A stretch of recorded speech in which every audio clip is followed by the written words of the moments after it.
We are back after a small interlude with How to Strengthen My Account series. I have had a request to do a video on Nova, so we'll start with this research lab. Just before I go into it, I want to show that I am level 43, and that research level, if you look at details, you can see that at 43, you have plus 10 attempts per day.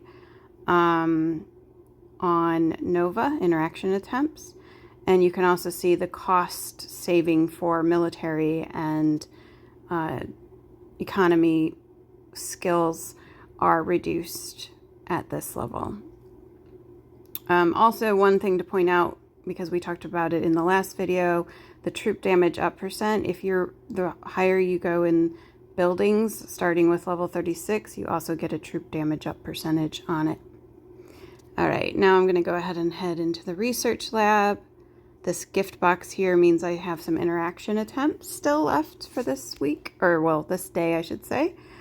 I always choose the middle one because it provides you economy and military type experience, and that I care more about that than the Nova experience where I can get elsewhere. So I do this, and then you'll see I get some experience. Yep, there.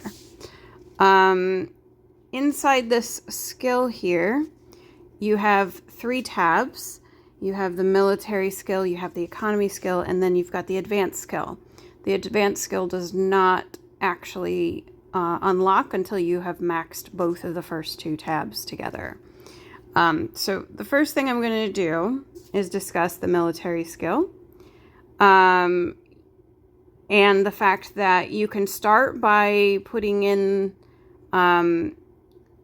when you first start unlocking these skill levels, you can actually put your military experience into these important skills. It's not until a certain level that you can actually do it on any of these, but you're not locked into the skills once you've done that. If you click on this, you can see I could actually reset this should I choose.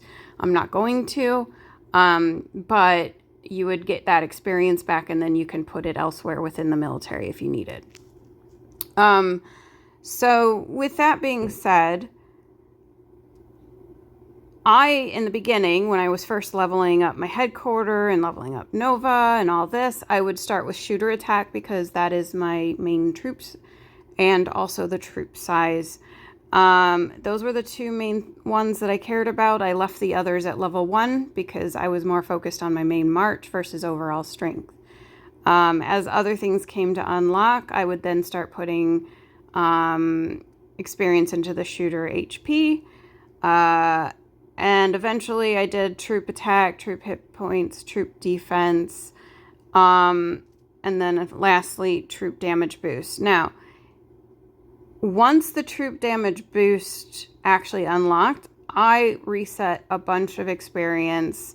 I left the troop size, I left the shooter attack and shooter hit points, but I had some extra experience elsewhere, like in fighter and rider by then, because I was maxed in some of the other places, so I reset some of those skills, and I made sure that my troop damage boost level was the max percentage before some of those others. I didn't quite max out troop attack by then, so I actually kept it at 15 before level 15 before I maxed the troop damage boost. So I would highly suggest similar for you. I cannot stress again, similar to the last video, troop damage boost, troop damage taken down is also extremely important. So going to the economy, very similar thing here. You'd pick the best things for you. I chose resource gathering, or sorry, which one did I choose? Hold on. Yeah, so I chose the resource gathering over food specific or wood specific, or steel or, gas, because it was for all of them, regardless of which one you were gathering. And then I saved most of my skill points for troop armor, as I said before, miraculous level, survival level 30 now, And then I did those bottom 2 as well before I started filling out the rest. I think troop load is extremely important too, though, because that expands your resource, how much you can carry back per load. So if you're in Valiant or something and you're marching at someone and you're victorious against their base, you'll bring back way more resources than if you didn't have that maxed.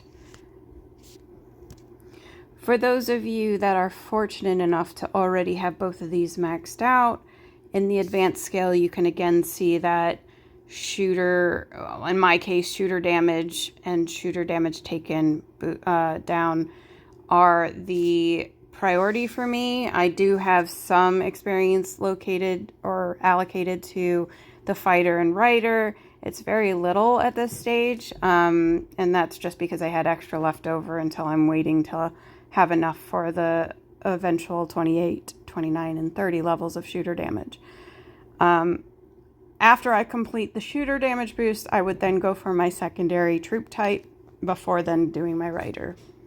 In most cases, most shooter marches, if they're your main march, most people have a rider march, but I happen to be a fighter main in the beginning, so my fighters are actually quite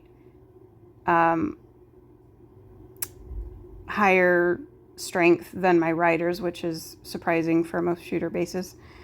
But that's a whole other story. Thank you again for your time. Let me know if you have any other questions or any other topics you want to go over. And that's all. Thanks.